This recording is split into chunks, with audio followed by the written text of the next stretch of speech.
Hey everybody, I'm Rob Childs, Rapier swordsman out of the United States, here with another Rapier knowledge bomb to drop upon you.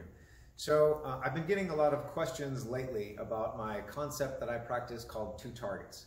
Now, just to give you the overview of that, every single attack that I make, and for that matter, anybody makes, every single attack always has two targets, not just the one. It is not just the fencer that you're shooting at their head or their torso, whatever the case is you're shooting at. Every single time you attack, there are two targets, and those two targets must be attacked in a specific order. Now, the first target is the sword. You will fight with a measure to this first target, and then you will deal with the swordsman thereafter as the second target. If you attack your opponent and you have not dealt with this weapon, then you run the risk of double kills, or worse, you end up being the one who gets ventilated in short order.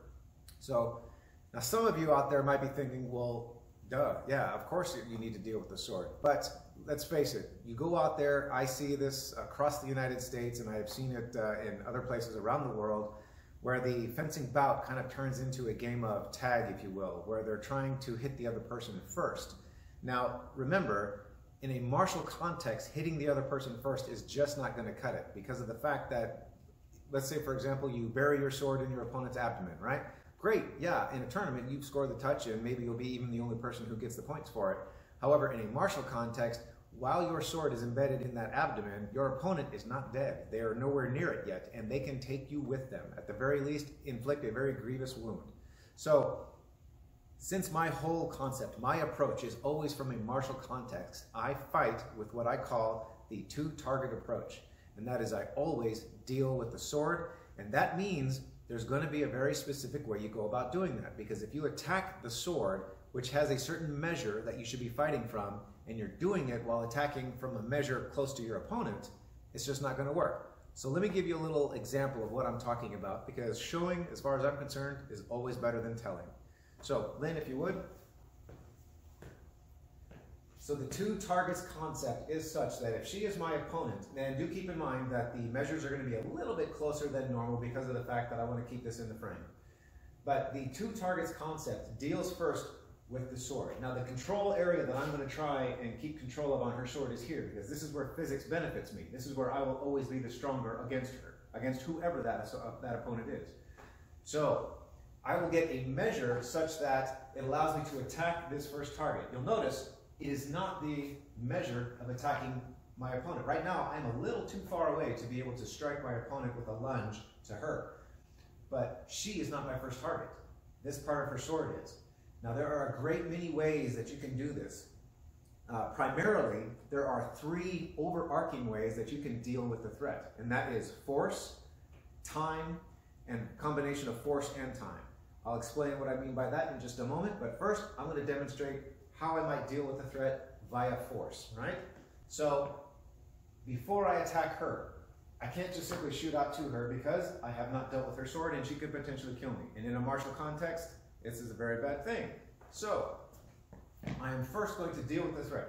Here is one way I can use force to deal with the threat. Right? I have now nullified her sword as a threat for this beat of time. And now, I can attack against my opponent. Now, did you notice what I did after I finished the attack against her blade? Now that I have finished and nullified her sword as a threat, I now immediately close to a measure that allows me to attack the opponent, right? So here, this measure allows me to attack the sword. Once I get into this position, I have control of her. In the next instant, as I push her into a submissive or weakened position with her sword, I will now close to a measure that allows me to attack the second target, my opponent. Now, it is important that you understand that there are many and varied ways that you can deal with the threat first and then attack the swordsman. As I said, there are three overarching ways: force, time, and a combination of force and time. Using time alone, the simplest way would be if I was to feint and then she bites off on it, and I disengage. Now, for this beat of time, her sword is traveling in a direction that does not threaten me, which leaves me free and clear to make my attack to the second target, her as a swordsman.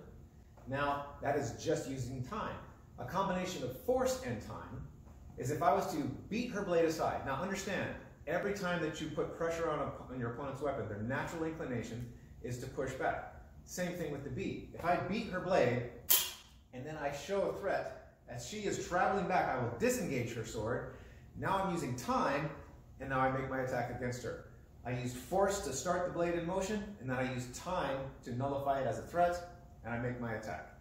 Now, it is very important to understand, this is a short video, this does not cover everything, it is nowhere near comprehensive. But when it comes to understanding my approach on how I attack my opponents, it is always from the two-target concept. There are always two targets. I will always make sure that I have dealt with the threat and then with the swordsman. If you do that, you're fighting in a martial context, and I'm telling you right now too, you can go into a tournament with this, and while everyone else is playing the game of tag, you're not only sharpening your skills as a real swordsman, but you're fighting in a martial context, and you will still be winning tournaments by doing this. Because let's face it, if only one person gets hit, it's really easy for the judges to make a call, right?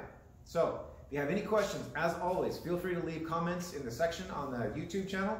You can reach out to me on Facebook. I am more than happy to help out where I can. And in the interim, by all means, be safe and fight on.